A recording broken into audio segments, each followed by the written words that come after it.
Hilchos Maaseh Hakorbanos Perek Chamisha Asar, the laws of sacrificial procedures, chapter 15.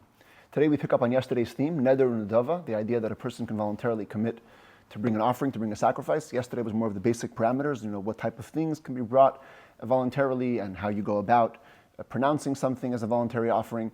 Today the Rambam is going to examine more specific formulations. If a person pronounces a certain type of declaration, what kind of effect does it have on the animal with regards to his desire to make it holy or not. And the Rambam first considers a case of a pregnant animal. We're going to use a cow as an example, and here's the case. And the order and the exact wording here is very important. Halacha Aleph Ha'omer, somebody says, Vlada shel zu oila v'hi shlamim. There's a baby inside this animal. I want the baby to be a burnt offering, and the mom, should be a peace offering, which is okay, because as we saw in the beginning of these laws, burnt offerings can only be male, but peace offerings can be male and female, and of course the pregnant cow is a female. Dvarav kayamim, so his words are binding. And ultimately when the baby is born, it's going to be brought as a burnt offering. But if the person switched it around, and he said, Hi shlamim uvlada oila, I want the mom to be a peace offering, and I want the baby to be a burnt offering, so now we have an added dimension to consider. According to halakha, while a fetus is still in the womb, it's considered to be a thigh of its mother, an extension of its mother. So in the first case, where you first clearly labeled the fetus's status, you said it's going to be an oila, and then you added its mom is going to be a shlamim, so then that works. Because by first talking about the fetus's status, you have no effect on the mom's status. Later you talk about the mom's status as a peace offering. But if you say that the mom is peace offering first, you're saying the entirety of the mom is a peace offering, including its fetus, which is part of it. So seemingly, when you say Hi shlamim uvlada oila, it is a peace offering and its baby is going to be a burnt offering, the second clause of your statement has no meaning. Nevertheless, says the Rambam, im lekach niskaven dvarav kayamim. If clearly that was your intent, then your words are binding. Because when you said Hi shlamim, you knew in your head that you're about to conclude and say the baby is going to be an oila. And so the baby's status never took effect when you said the original words Hi shlamim. But if it wasn't exactly like that, if it was after you decided and after you verbally expressed the fact that the mom is going to be a peace offering,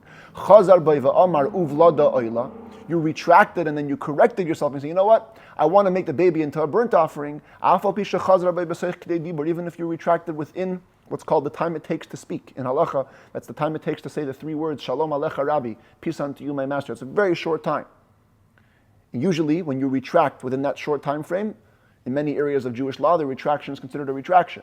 But over here, no. The fact that you declared its mom to be a peace offering makes the baby also a peace offering. The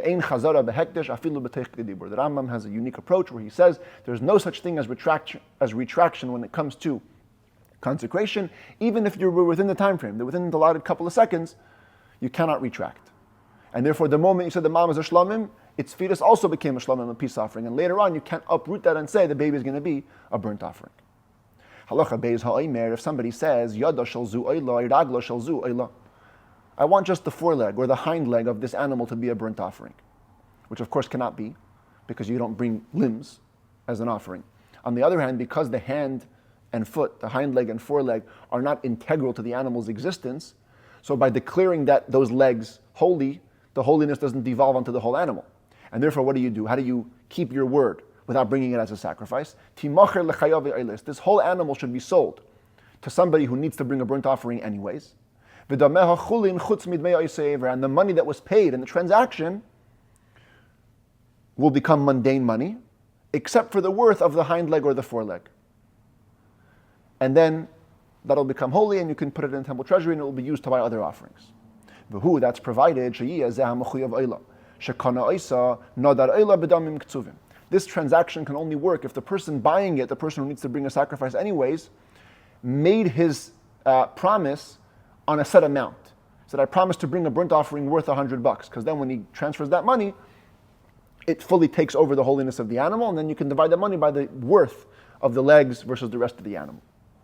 If not, then the entirety of the money, because the person committed to bring a sacrifice, so you cannot start dividing the money, because the entirety of the money goes towards the holiness of the burnt offering. On the other hand, if somebody says, Liba a very integral limb, the head of the animal is going to become a burnt offering, the heart of the animal is going to become a burnt offering. Since it's a limb, which the life, vitality of the animal depends on, kula oila, the entirety, the holiness devolves to the entire animal becomes a burnt offering. If you did such a thing with a bird, if you consecrated one limb from a bird, that is a suffix in niskadesh kula oila niskadesh, we have a doubt whether that causes the holiness to devolve to the entire animal, entire bird in this case, or not. Halacha gimel ha'omer, if somebody says the following pronunciation, behema zu chetzia oila v'chetzia shlamim. This animal should be half burnt offering, half peace offering. Obviously, that's not possible to do practically. But you've declared the entirety of the animal holy on some level. So the Rambam says, kadsha. The animal has become fully consecrated. Ve'ena kreva, you cannot offer it. Ela tira sheyipa b'mum v'timacher. You let it graze in the fields, bring it to the zoo, till a blemish falls on it, which will force the possibility that it cannot be brought as a sacrifice anymore. And then v'timacher, you'll sell it. Half of the proceeds you'll use to bring a burnt offering and half to bring a peace offering. Similar scenario, a person was obligated to bring a sin offering. And he said, I want half of this animal to be a sin offering, as I need to bring, and half to be a burnt offering or a peace offering. The opposite way. Half will be a burnt offering / peace offering, half will be a sin offering.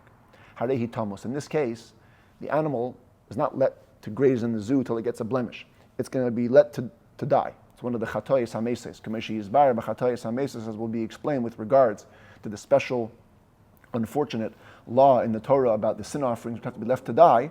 This is one of those examples where you have to be leaving the animal to die. One of the more classic chatoyes hameses is if a person puts aside an animal for a sin offering and gets lost, and then he consecrates another animal, and then he finds the original animal. So since the original animal was consecrated for the purpose which it can no longer be brought, so you leave it to die. So over here also, since you made it half a chatas, half a shlamim, you cannot do with it what you wanted to do with it.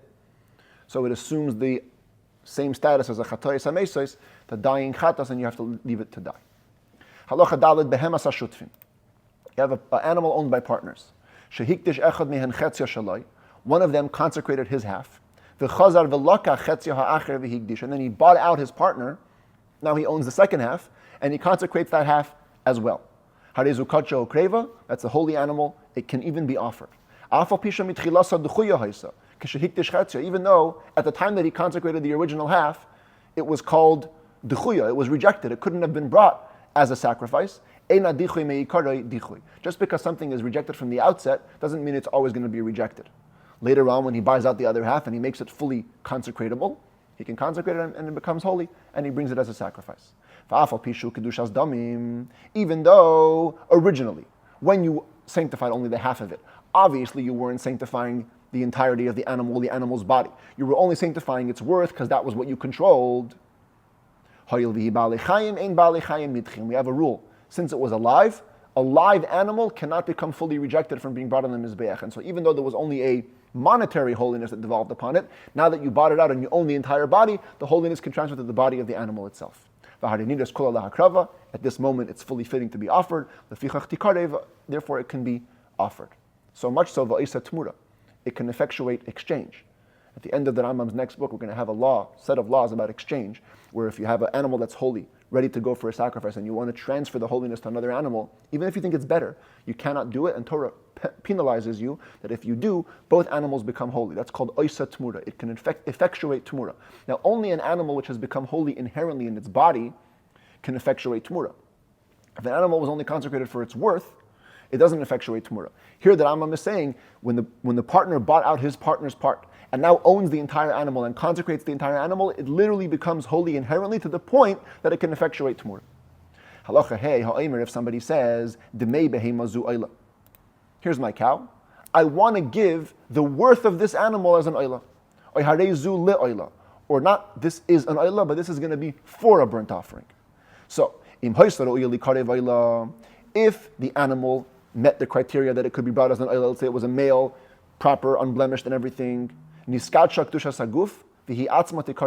though you used a word that kind of detaches it from becoming holy in its body level, right? You only said, I want to give its worth, or it's going to be for an oila. But if it works to be brought as an oila, that gets first priority. It becomes holy. It itself is offered as a burnt offering. But if not, if it's a female, doesn't meet the categories, the criteria, then as you promised, sell it and bring its worth as an oila. If a person was talking about a non-kosher animal, a horse, or any other prohibited animal to be brought as a sacrifice, and where holiness cannot devolve onto them. But if he said about such an animal, these are a burnt offering, you've said nothing, as we explained earlier in this book, in the laws of the forbidden entities to be brought on the altar, and it's a worthless statement.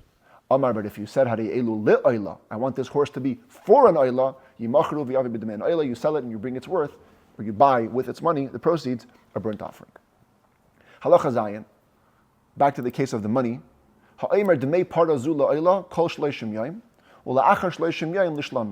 says, look, the worth of this cow, for the next 30 days, it's going to go towards burnt offering. After 30 days, it's going to go to peace offering. The opposite. For the first 30 days, it's worth going to go to the peace offering, afterwards to a burnt offering. Your words are binding. If you use its money and you bring the offering within 30 days, maybe you use the money for whatever you promised, if it was oila or shlamim. Maybe and if you did it after 30 days, you bring according to your promise then. A person has an animal that's pregnant. And he said, if my animal gives birth to a male, I'm going to bring it as a burnt offering. If it gives birth to a female, I'm going to bring it as a peace offering. So, indeed, if it has a boy, bring it as an oila. Has a girl, bring it as a shlamim. What if it gives birth to twins, a boy and a girl? Well, you can fulfill both. Let the boy become an oila, let the girl become a shlamim, peace offering. What if it gave birth to twin boys? So now you're a little bit stuck. One of them for sure has to be a burnt offering, but you can't just bring one with the other one go free. Maybe that was the one that has to be brought as a burnt offering. So what do you do, says the Rambam? One of them you bring as a burnt offering. The second one, sell to somebody who needs a burnt offering, the dam of chulin, and the money that he gives you in the transaction is completely mundane. Same thing if she gave birth to two girls. Again, one of them has to be brought as a peace offering, that's your promise, but you can't say for sure the other one can go free. So what do you do with the second one?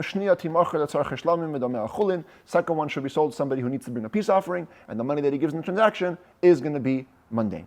If in this scenario, the animal were to give birth to a tumtum animal, genitalia is covered, you don't know if it's a boy or a girl, or it's a hermaphrodite, they don't become holy. They're totally mundane, as we explained. If a person consecrates a fetus in an animal which is actually blemished, and the animal itself cannot be brought as a sacrifice, nevertheless the fetus is consecrated, because the fetus is totally kosher, and you're only pointing to the fetus, and therefore you can have holiness devolve upon it.